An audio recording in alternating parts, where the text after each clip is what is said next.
विद्यार्थी बालमित्रांनो नमस्कार। मागील वेळेस आपण समरूपता या प्रकरणातील समरूप त्रिकोणांच्या कसोट्या यावर आधारित काही उदाहरणे सोडवलेली होती। यानंतर काही उरलेली जी उदाहरणे आहेत ती आता आपण अभ्यासणार आहोत। त्यातील पहिलं उदाहरण आपण घेतोय 7/22 क्रमांकाचं। मी उदाहरण वाचतो, तुम्ही तुमच्या पुस्तकात पाहायचंय। चौकोन एबीसीडी हा समांतरभुज चौकोन आहे। चौकोन एबीसीडी हा समांतरभुज चौकोन आहे। बाजू बीसी वर ई हा बिंदू आहे।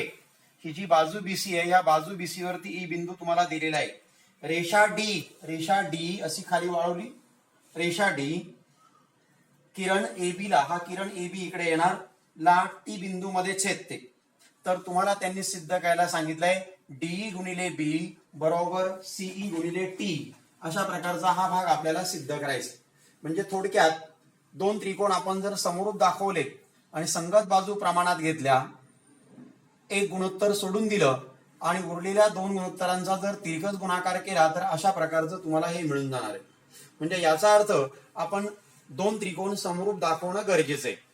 आता चौकोन एबीसीडी हा समांतरभुज चौकोन हे प्रश्नामध्ये तुम्हाला दिलेले, म्हणजे याचा अर्थ या भागाचा या उदाहरणाशी काहीतरी संबंध आहे किंवा हा भाग या उदाहरणात वापरणं गरजेचं आहे।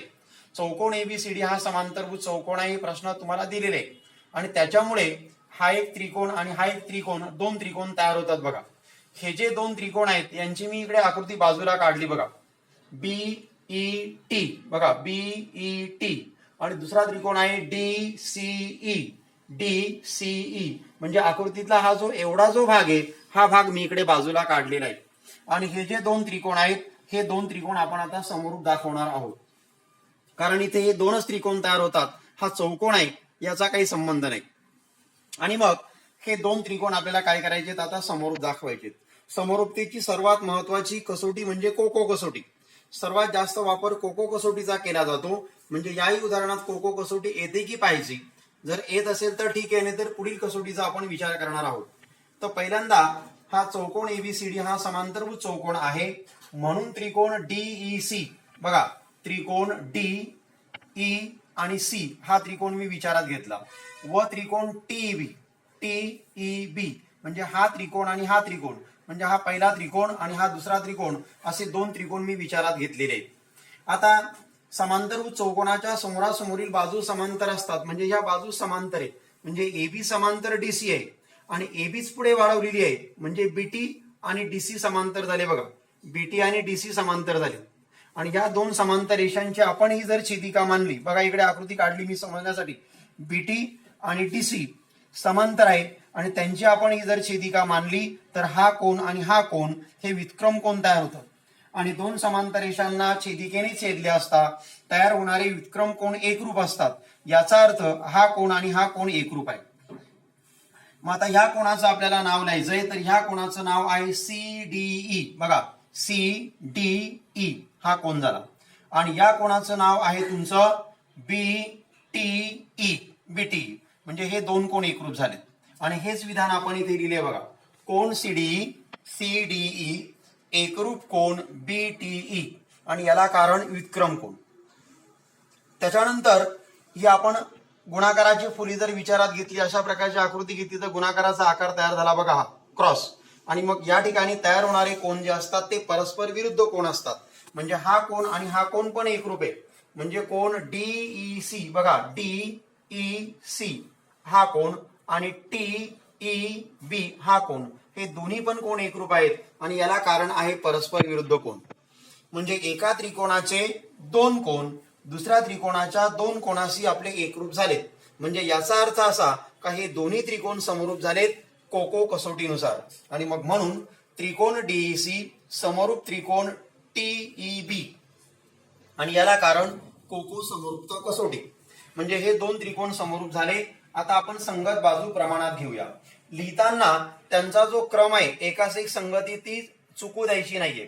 उदाहरणार्थ बघा इथे डीईसी असा क्रम घेतलाय मी, डीईसी म्हणजे डी इथे टिंब केलाय, टिंब नंतर वक्र खून आणि नंतर रिकामा खून, टिंब वक्र खून आणि रिकामा खून, याप्रमाणे आपण क्रमांक घेतलाय।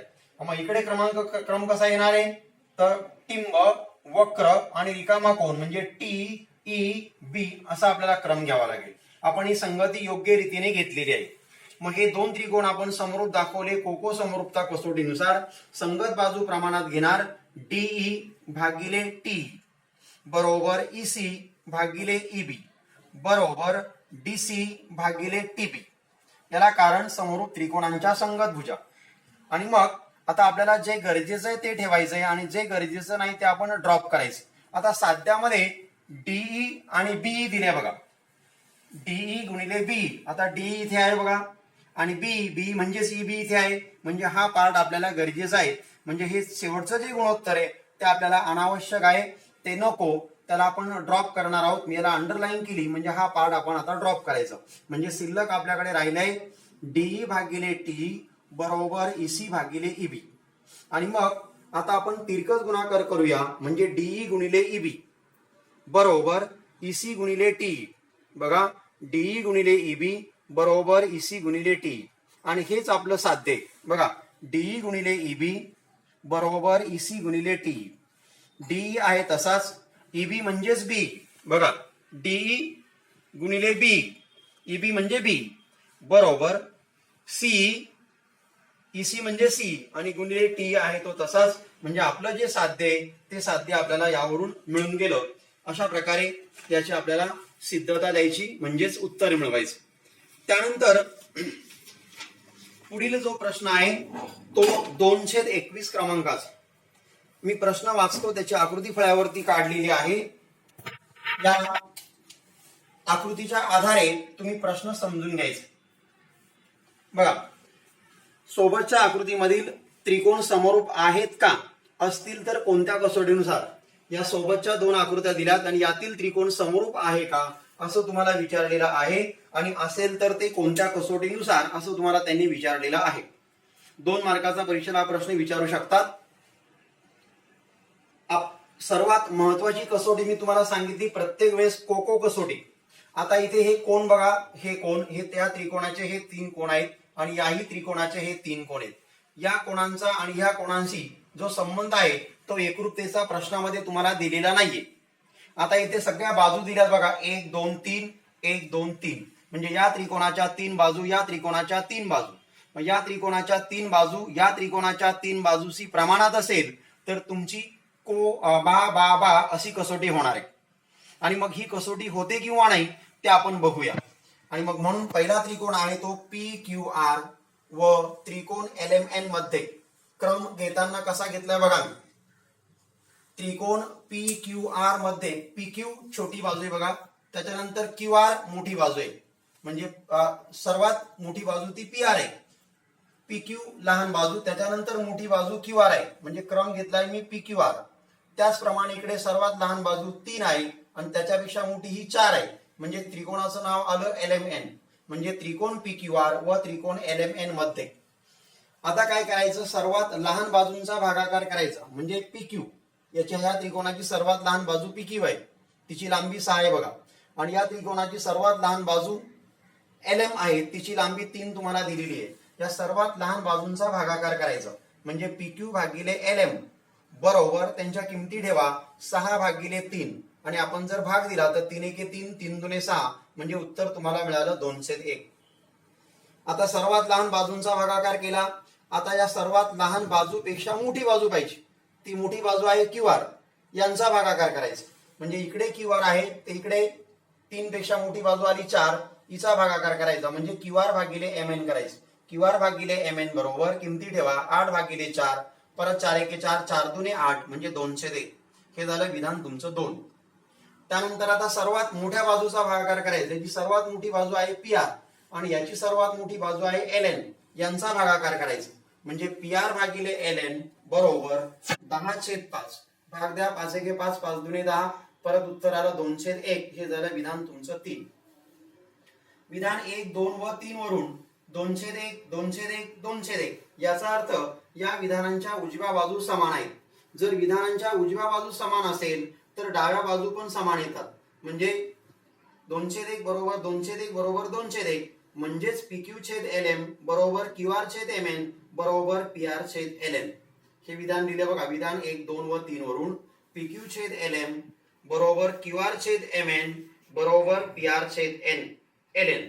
म्हणजे ह्या संगत बाजू प्रमाणात आल्या आणि संगत बाजू जर प्रमाणात असतील तर तो त्रिकोण ते दोन त्रिकोण बाबा कसोटीनुसार समरूप राहतात आणि मग म्हणून त्रिकोण PQR वच्या जागेवर समरूपतेचं चिन्ह समरूप त्रिकोण LMN आणि याला कारण बाबा समरूपता कसोटी.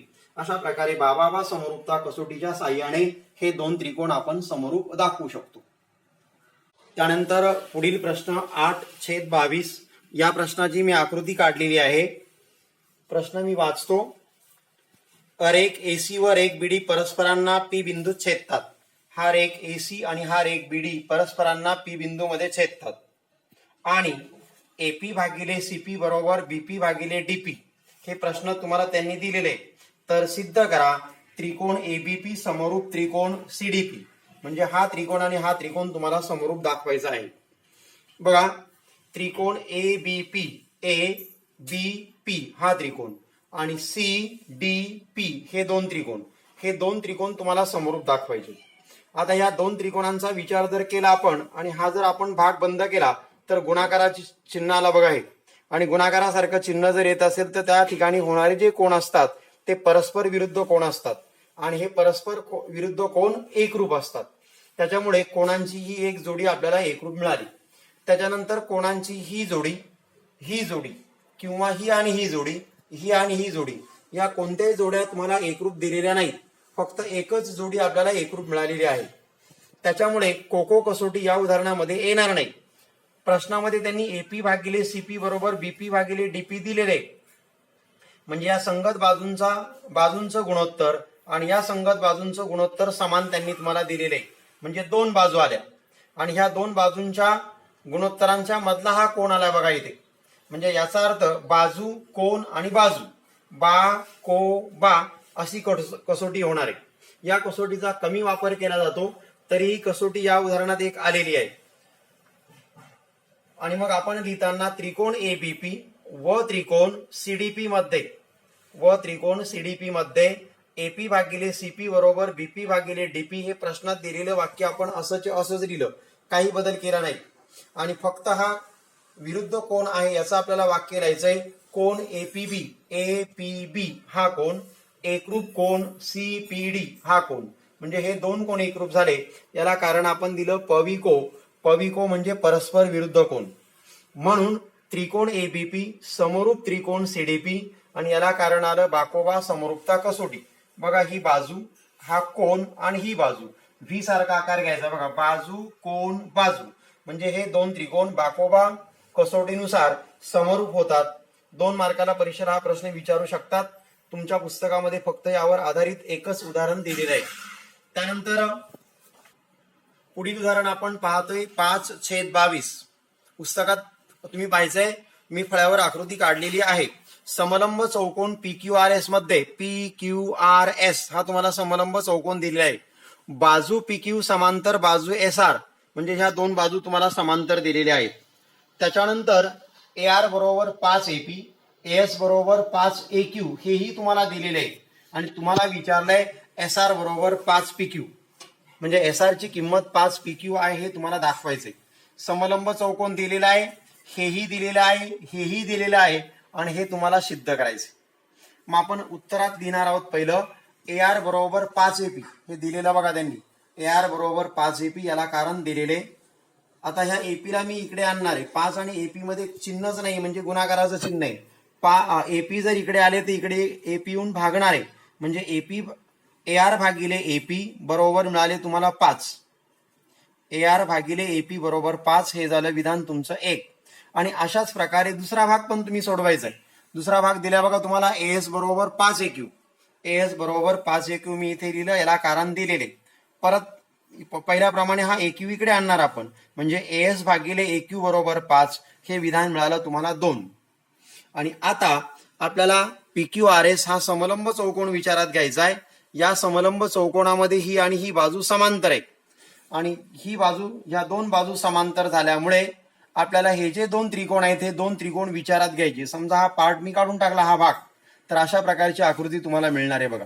आणि हीच आकृती बाजूला मी इकडे काढलेली PAQ हा त्रिकोण इथे आला बघा PAQ, आणि दुसरा त्रिकोण आहे तुमचा SAR. ही आकृती मी इकडे बाजूला वेगळी काढलेली आहे. आता समलंब चौकोन PQRS मध्ये बाजू PQ समांतर बाजू SR हे प्रश्नात त्यांनी तुम्हाला दिलेले आहे, म्हणून आपण हा त्रिकोण आणि हा त्रिकोण हे दोन त्रिकोण विचारात घेणार आहोत. अशा प्रकारची गुणाकाराची फुली आली बघा, म्हणजे या ठिकाणी हे झाले परस्पर विरुद्ध कोण. त्याच्यानंतर ही बाजू आणि ही बाजू समांतर आहे आणि त्यांची आपण जर ही छेदिका मानली तर हे जे दोन कोण आहेत हे दोन कोण तुमचे व्युत्क्रम कोण होतात, आणि दोन समांतर रेषांना छेदिकेने छेदले की व्युत्क्रम कोण एकरूप होतात.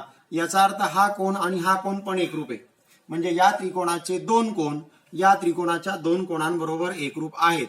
म्हणजे याचा अर्थ हा त्रिकोण आणि हा त्रिकोण कोको कसोटीनुसार समरूप झालेले आहेत. आणि मग आता ते त्रिकोण आपण समरूप दाखवणार आहोत.